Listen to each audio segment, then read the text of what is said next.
All right, so in chapter 4, we're going to be taking a look at atoms and elements. We're also going to be taking a look at the periodic table. We're going to focus in on one of the subatomic particles, which is the electron, which you had some experience with in lab this past week. And then finally, we're going to take a look at some of the trends in the periodic table, a couple of which we also looked at in lab this week. So the first thing we're going to look at today is to take a look at the atoms and elements, as well as how we represent them. So, as a reminder, or if you can recall from one of the previous chapters when we looked at different types of matter, we saw that elements are considered a form of a pure substance. So elements, or an element, is a pure substance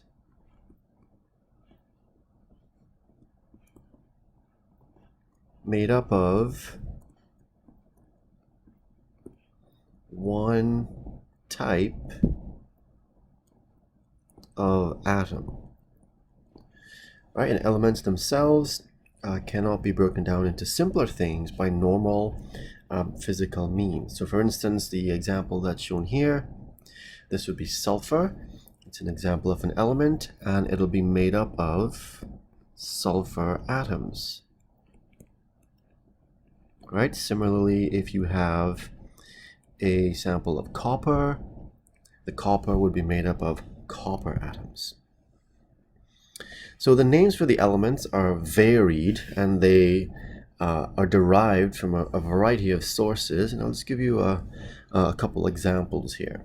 So for instance, chlorine is the name of that element. It has the symbol Cl, and it comes from the Greek word chloros, that means greenish yellow. Iodine, or iodine, which is sort of a cousin to chlorine, has the symbol I, and it also comes from the Greek word that means violet.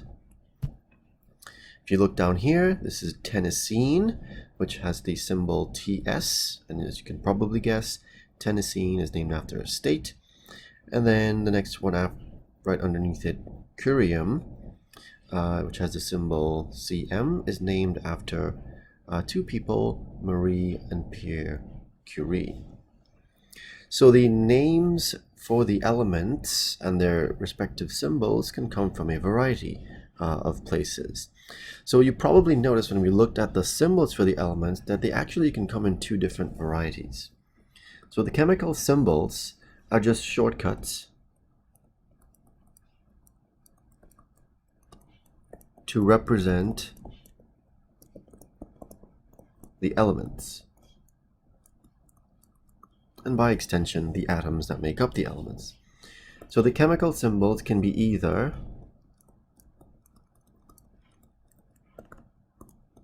one letter or two letters. In either case, the first letter is always capitalized or uppercase, and if there is a second letter,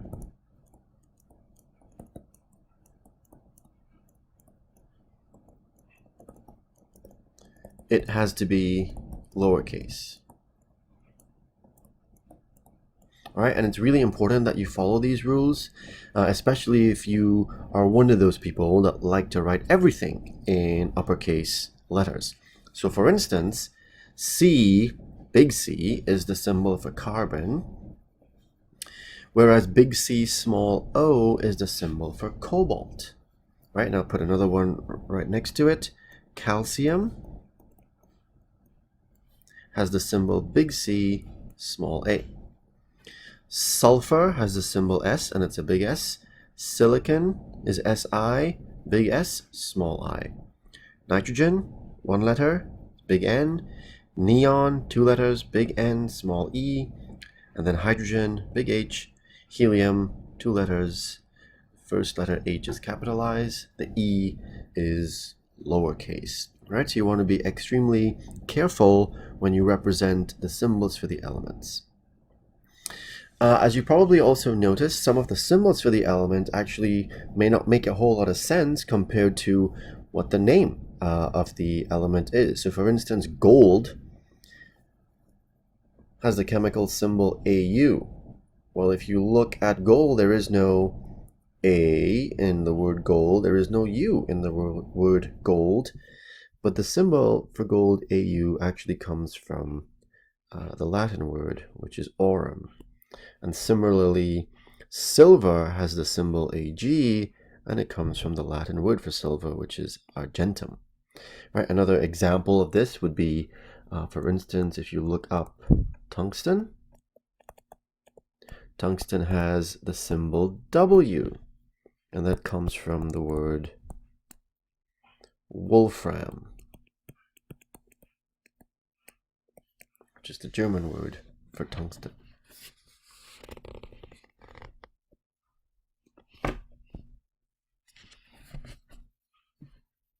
So just to practice really quick, we can go through and find the symbols for these elements. Iodine is I, and it has to be a big I. Iron is Fe. Magnesium, Mg. Zinc is Zn. And lithium, Li.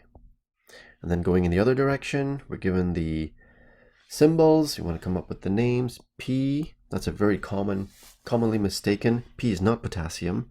P is phosphorus. Ar is argon. Mn is manganese. It sounds similar to magnesium, but it's not. Magnesium is Mg. Be is beryllium. And then K is potassium. All right, and now we're going to take a brief look, an intro to the periodic table. And again, this may go by a little bit more efficiently because we looked at the periodic table in lab this week, but we're going to revisit some things that we talked about just to make sure that it sinks in. So you may have wondered, why the periodic table looks the way that it looks today. And ever since people started discovering these different elements way back when, the natural tendency was to try to organize them. So one of the earliest people to try to organize the periodic table was a Russian scientist called Mendeleev, and he originally arranged the elements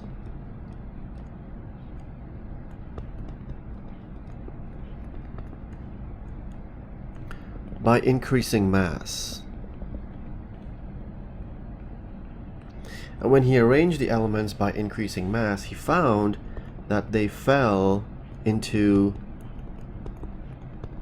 these categories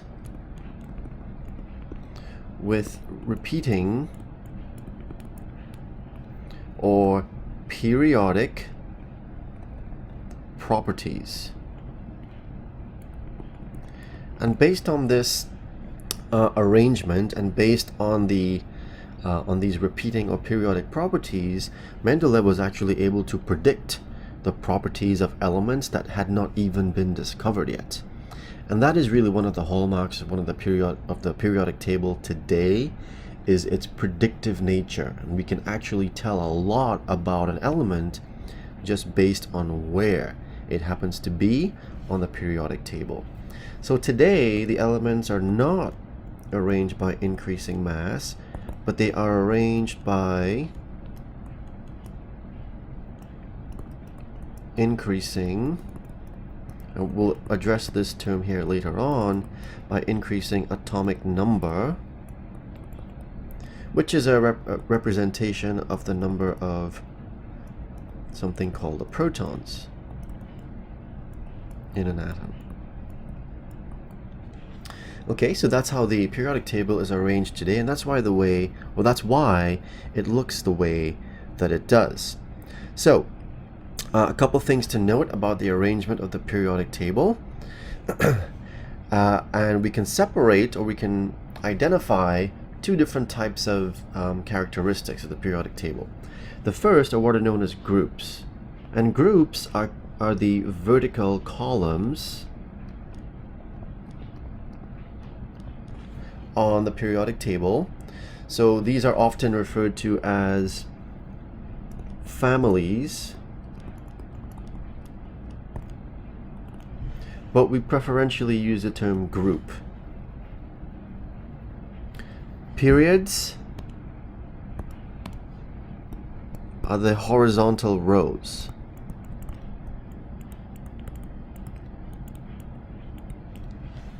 On the periodic table, and that's sort of where the periodic table itself gets its name, right? So periods and then periodic, as we'll see a periodic pattern as we go from left to right across a row. So what are the groups and how do we distinguish them from each other? Well, we're going to start here on the left side, and we're going to call this here, the first column, group 1A, and we are going to focus on, just like we did in lab, we're going to focus on the group designation or the column designation or the family designation using the A number. So we have group 1A, group 2A, and then we're going to jump all the way over to the right side, and then we have group 3A, 4A, 5A, 6A, 7A, and then 8A. Right, so when we talk about our group numbers on the periodic table, that's what we're going to be referring to. Right, so when I say group 6, I'm referring to this group over here, group 6A. If I say group 2, I'm referring to group 2A, right? That by default is how we're going to be addressing our or orienting ourselves in our periodic table. So the other aspect of the table that we can look at here are the periods, and this periodic table from your textbook actually has the period numbers outlined for you. So the first period starts at the very top row, so it starts with hydrogen and it goes all the way across to helium. That's the first period.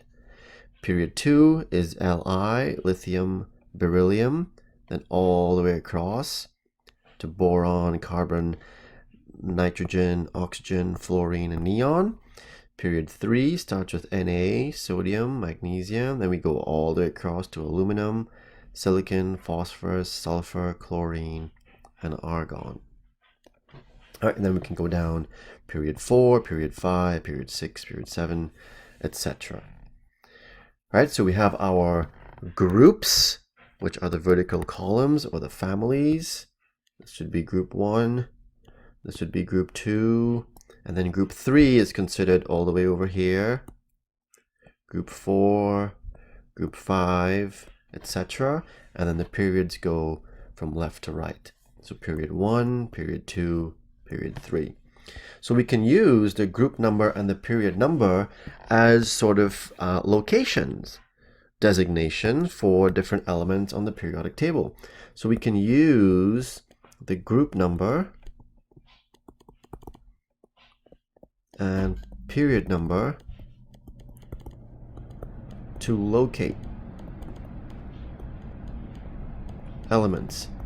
Just like you can use the latitude and longitude to designate your location on the surface of the planet, we can use the group number and period number to locate a particular atom on the periodic table.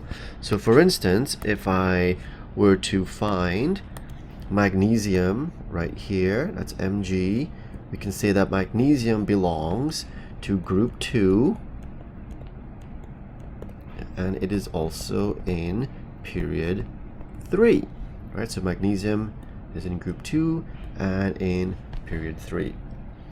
Similarly now, I can say if I look at something maybe over on the right side of the table, if I look at F, which is fluorine, I can say that fluorine belongs to group 7 or column 7, and then my period number for fluorine is, to go all the way across, it's period 2. Right, so the group number and the period number can be used as location markers for our elements on the periodic table. All right, so for our group numbers, just to recap, we're going to be using the A numbers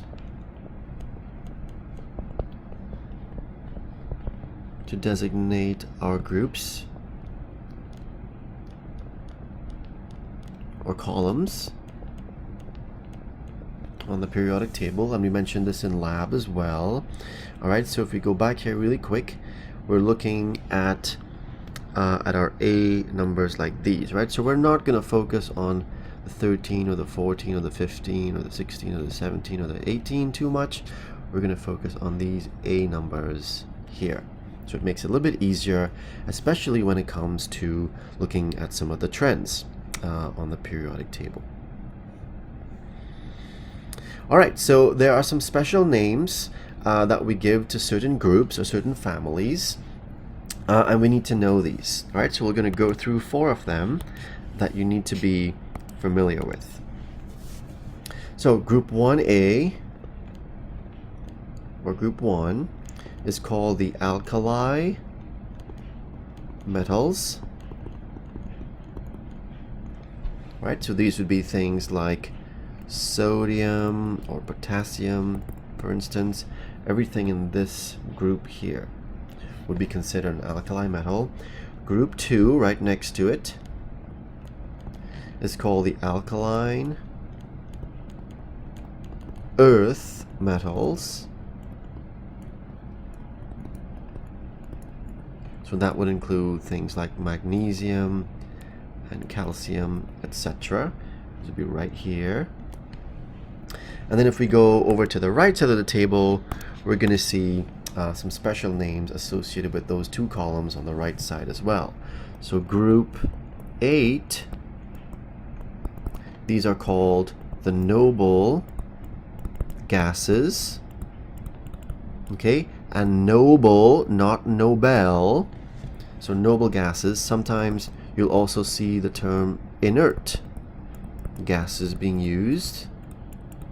All right, and these would include things like helium, neon, argon, etc.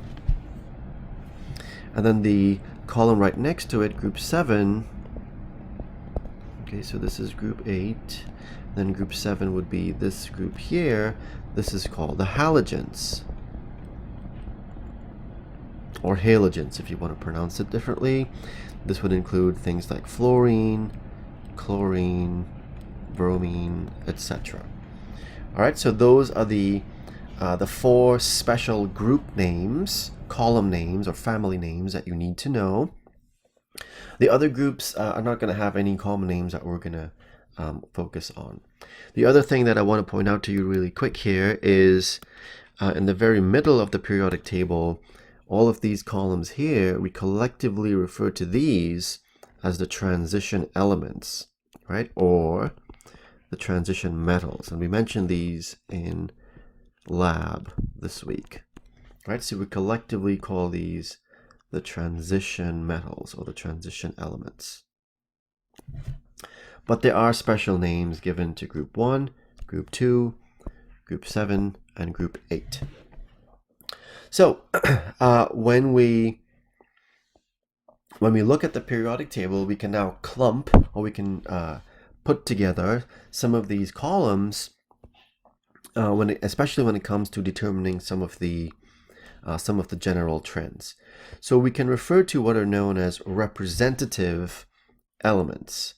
And the representative elements on the periodic table are going to be the elements that belong to a certain set of groups.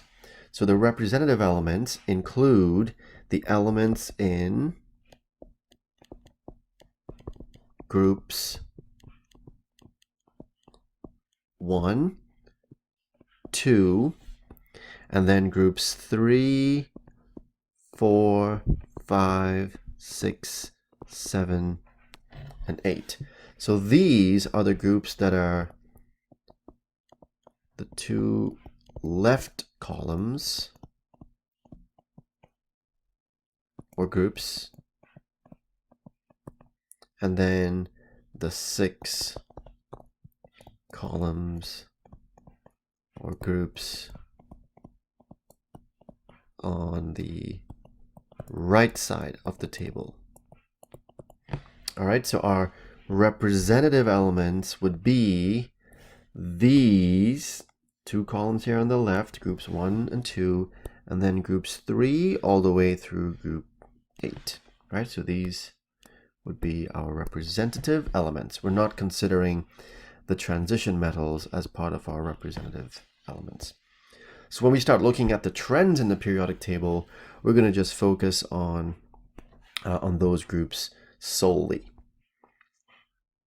All right, so I'll leave it up to you to kind of go through and use your periodic table and get familiar with identifying the group number and the period number to identify what elements are being referred to in that learning check.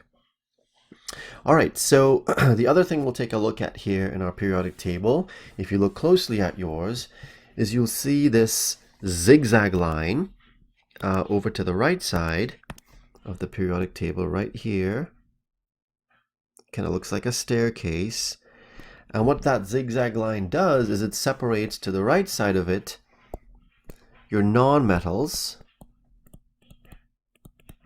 And then on the left side of it, we have our metals. All right, so generally we can say on the periodic table, which I abbreviate as PT, we can say generally that metals are on the left, and then our non-metals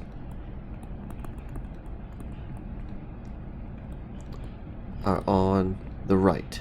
Right, so that's a general rule just to identify what types of elements we have on the table.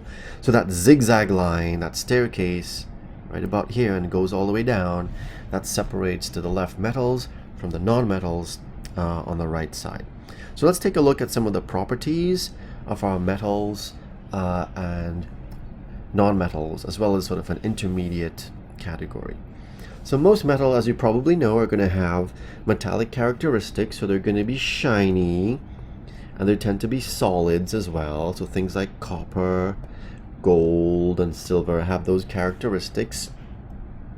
They tend to be good conductors of heat as well as electricity.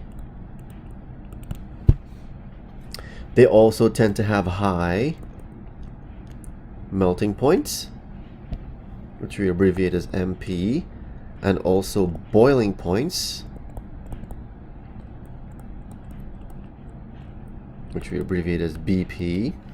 And your metals tend to be solids generally,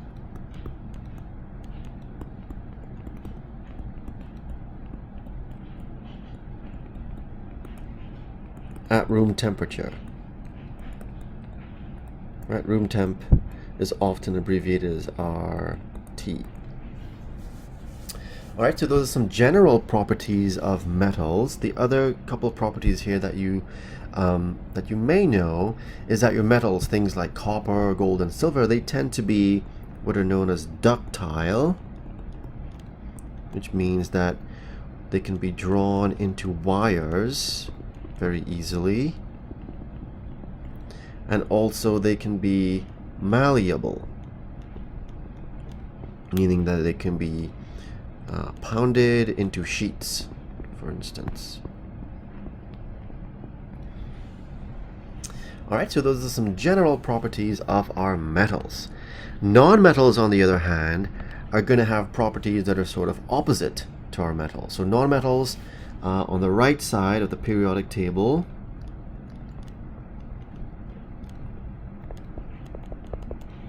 include things like carbon, your nitrogen, oxygen, chlorine, sulfur, etc. These are going to have properties opposite to that of the metals, right? So we can have properties such as relatively low melting points and boiling points. Your nonmetals tend to be brittle. They also tend to not be solids.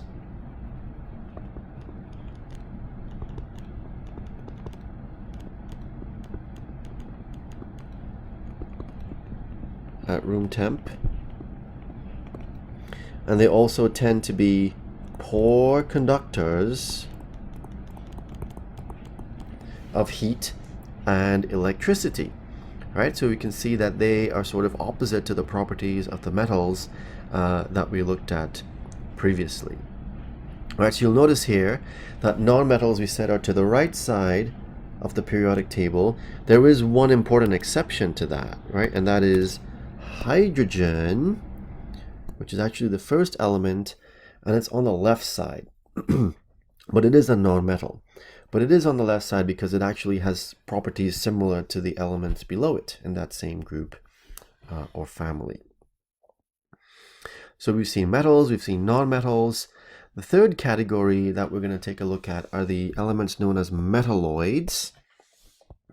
And the metalloids are the elements along that zigzag line, that staircase line.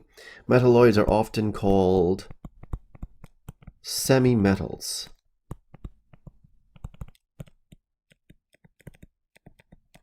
All right, and if we go back to our periodic table up here, right, we can actually see these metalloids.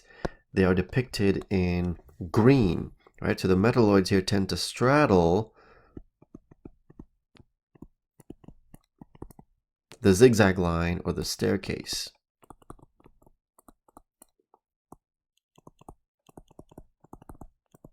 So they're located sort of intermediate between the metals on the left and the nonmetals on the right. So it would make sense that your metalloids or your semi-metals are going to have properties that are intermediate between those of the metals and the nonmetals. And a good example of this would be the conductive properties of your metalloids. They actually tend to be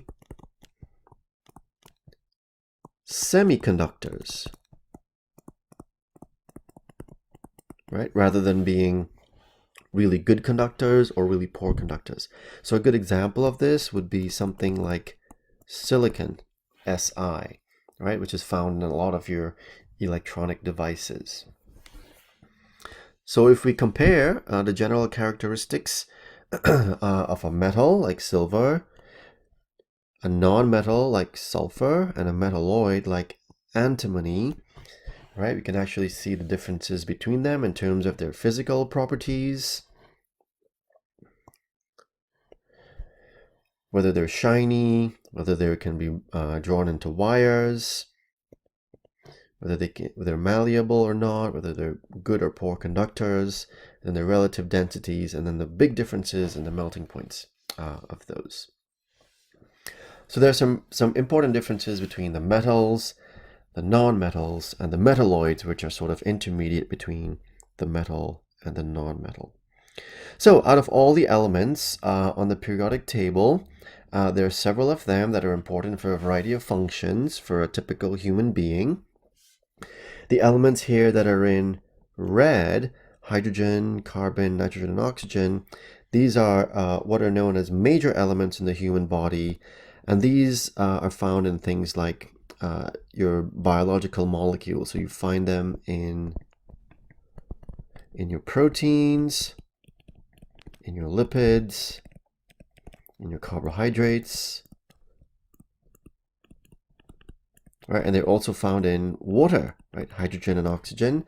And you're made up of a lot of water, right? You're about 70 to 75% H2O. So those are known as major elements in the human body. We also have macro minerals, things like phosphorus, sulfur, chlorine, sodium, magnesium, potassium, etc., that are found in things like your nucleic acids. These macro minerals can be found in things like bone, in teeth, etc. And then you have a bunch of these these other elements that are found in smaller amounts or in trace amounts, and these are called your micro minerals, right? So you don't need a lot of these, but you still do need them, right? The ones that are outlined in purple here on your on your table. So for instance, something like iron, Fe, is needed in hemoglobin, right? And that's the molecule that you have in your red blood cell that helps to carry oxygen. So there are a variety of uses for all of these elements, ranging from, being part of some of these big molecules like your proteins and carbohydrates, to being part of important systems in your body like your bone and your teeth, to being part of molecules like hemoglobin that help to carry oxygen.